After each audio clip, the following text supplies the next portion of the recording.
Okay, the log rules. So, what I've written out here is log base 10 of 2, 3 and 6. I've written them all to 3 significant figures here, 3 decimal places. Now if you look at these numbers, you should notice something about them. How do they relate to each other?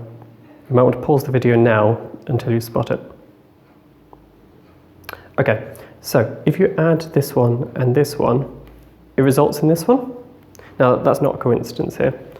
So if we wrote it like this, log of 2 plus log of 3 equals log of 6. If you think about how we usually use 2 and 3 to get 6, it will give you some idea of the motivation for one of the log rules here. Usually we'd multiply these two to get 6. And in fact, this is going to be a general rule. As we go through this, I'm going to be adding the general rules to the log rules here. So, the first rule is going to be that if we have a log of some number, let's call it x, and then we add it to a log of a different number, or possibly the same number, y, then that's the same as taking the log of the product of them. So if we add two logs together, that's the same as multiplying the bits inside them together. Now I haven't written a base here. Actually, the base can be whatever you want. I'm going to call it b for base. As long as these have the same base, then this is always true. So that's going to be our first rule. Now, let's look back at this. We were talking about adding these two together to get this one. There's a different way we could think of it. If we did this one subtracting this one, we would get this one. So as a rule, we could look at this and try and make a general rule about logs. We're not doing any proof here. This is just giving us an idea of what might be true.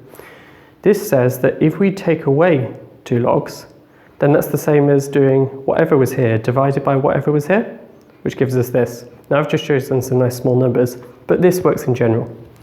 So, next log rule is if we have some log of some base of x, and we subtract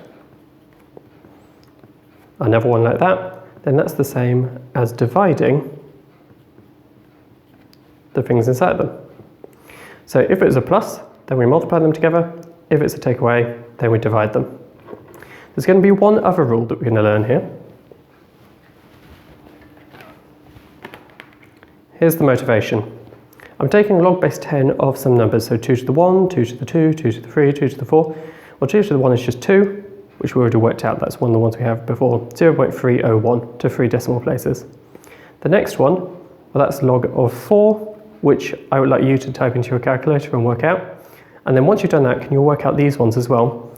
I would like you to pause the video, work out these, fill in the rest of it, and then see if you can come up with a rule. How did these relate to each other?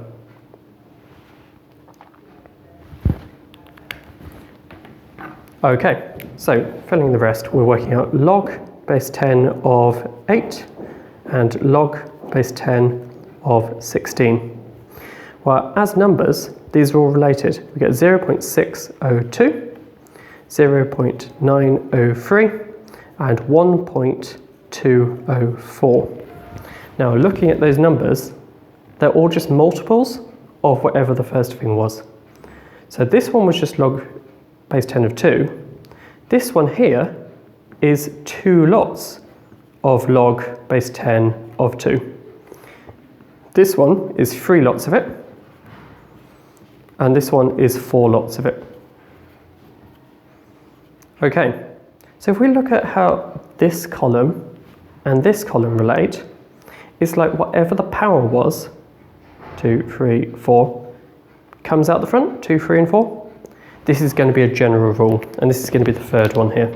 So, looking at our log rules here, if we've got some log with some base b of some number x to the power n, then we could write that by taking down the power out to the front of it. So that's the same as n log in the same base of x. Cool. I would write these down somewhere in your notes, put a box around them, you need to learn them.